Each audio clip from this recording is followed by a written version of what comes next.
against Zimbabwe in Harare. So the report that came was that he had an injury. That is why he had to come in, and he even came out to confirm that news. So it tells you that yes, he has a very good start when it comes to starting lineup in the Black Stars, and now he's playing well. The record is that all the Ghanaian players that are playing abroad, he's our highest scorer now. Season, 7 goals in 8 games. That is insane. Those are good numbers. That's crazy. That's crazy. You understand? And he's not an out-and-out finisher or out-and-out striker. So, and I'm so happy because I was one of those guys who criticized Andre Ayew when we played South Africa in our first game at the World Cup qualifier at the Cape Coast Sports Stadium. You could see that he wasn't in shape because when he left Swansea to Al Sadd, it had been like 3 months that Andre Ayew hadn't played competitive football. So you could see he was not in shape. So I was really worried because the Black Star had played 3 games. That is, in 3 friendlies that he had played, he had failed to find the back of the net. But then his competition starts in Qatar, and he's playing in, and every game that he has played in the last 8 appearances, Andre Ayew has scored. You can add that of the Black Stars to it. It tells you that in his last, we had that 2 games. So let's say if in 8 games he has 7 goals, I mean in 11 games he has 8 goals, and that is brilliant. But now it depends on Milovan Rajevic whether if he would deploy Andre Ayew in that attacking role, because when Milo took over, we've seen that he likes to play with how do you even put it? A centre forward. Okay. Should I use that? And not a false 9. Yes. A striker who can hold on to the ball and allow other players to join in. Because that is what Benjamin Tete has been doing from the little coaching experience that I have. Yes. Because before Andre Ayew joined the Black Stars, whilst Milo took over, he was still scoring at Al Sadd. True. But then coach said, no, I don't want you to be my number 9. He had to deploy him in that midfield role where he played with Partey. You remember that when he was shifted to the wing in at the Cape Coast Sports Stadium, he scored that header. True. It tells you that the day is deadly. But then now our coach will be in trouble because now he has to be thinking, how do I vary? How do I put him in a position that he can score? Because he has proven every time that. Do you think that Milo will put Andre Ayew in a forward role? Because Milo's already played Andre as a DM. Benjamin, let me be the truth. I don't take Milo's $30,000. So I won't say anything about it. It is his burden. You understand? Because right now. But if you were him. If I were him. I mean, you have natural finishers within the team. Yes. But this is a situation where he scored more goals than all your natural finishers. And then there are those who will also make the argument that, well, it's the Qatari League. It's not the same as scoring 7 goals in France or Spain or Italy or England. So there's that as well. No, look at the dynamics. When he was playing for Swansea and he was scoring. True.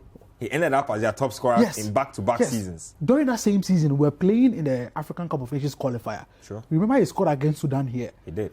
He replicated that form in Swansea because at that time, CK trusted him to be his number 9 or a false 9. Yep. Was banging in the goals for Ghana. True. But when he moved to Al Sadd, 3 months without competitive football, and was in preseason and he was playing for the Black Stars, we saw that he wasn't clicking like how we were expecting. Then we were asking, we missed Asamoah, we need a striker.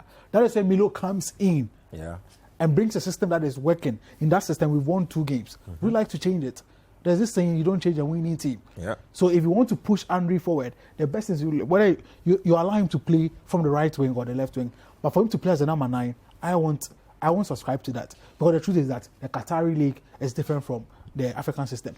Playing at club level and playing for the national team is 2 different things. True.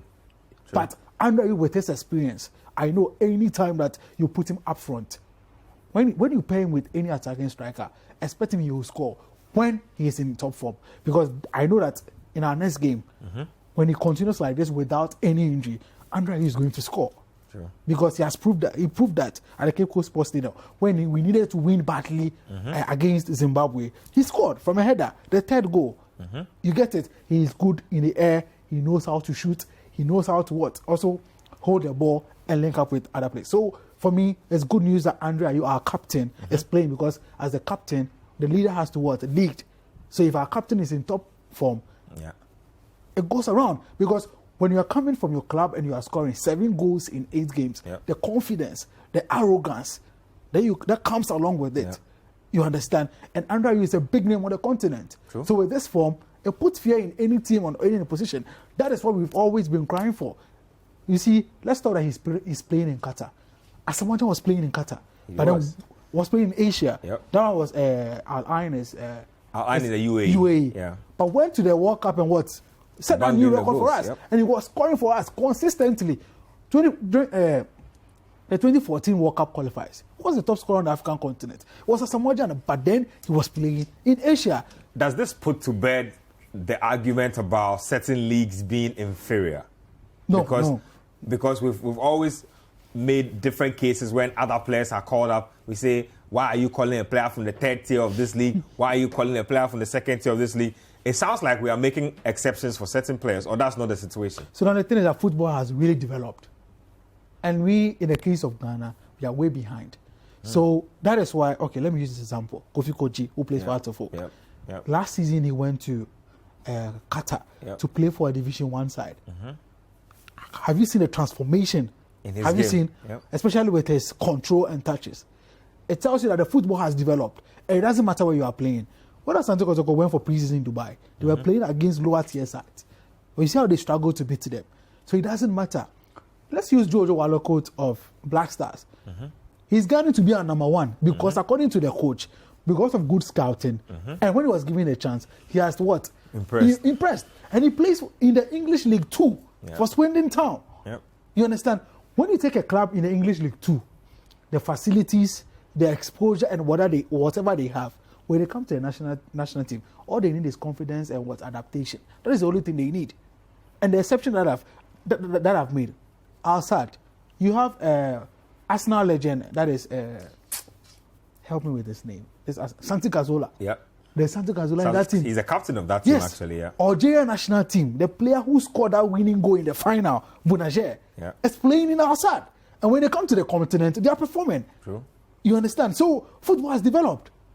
And it doesn't matter where they are coming from, because the thing is that when you are hungry, sometimes, in our part of the world, when you perform with the national team, it skyrockets you to even get a good deal in Europe.